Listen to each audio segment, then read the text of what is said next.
నేను పరిశీలన చేసి కూటమి ప్రభుత్వం రాగానే దానికి ఒక పరిష్కార మార్గం వెతుకుతాం. 3,000 మంది మిలిటరీ ఉన్నారు. మిలిటరీ మాధవరంలో, తాడేపల్లిగూడెంలో మీ అందరి అభ్యర్థన కూడా నా దగ్గరకు వచ్చింది. క్యాంటీన్ కావాలని, ప్రధానమంత్రి గారితో మాట్లాడాలని. మనకి శ్రీనివాస్ వర్మ గారు, భూపతిరాజు శ్రీనివాస్ వర్మ గారు, మీకు క్యాంటీన్ ఏర్పాటు చేసే బాధ్యత శ్రీనివాస్ వర్మ గారు, బోలిశెట్టి శ్రీను గారు, నేను, జనసేన కూటమి ప్రభుత్వం తీసుకుంటుంది.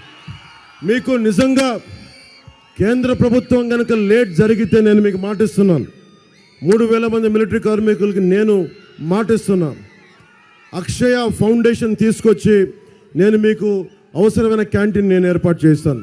ఒకవేళ కేంద్ర ప్రభుత్వం లేట్ అయినా కానీ, ఇప్పుడు దాకా తాడేపల్లిగూడెం వ్యాపారానికి ప్రసిద్ధి. మోడీ గారి దయ వల్ల ఎన్ఐటీ వచ్చింది ఇక్కడికి. భవిష్యత్తులో ఎన్డీఏ కూటమి ప్రభుత్వం వస్తుంది కాబట్టి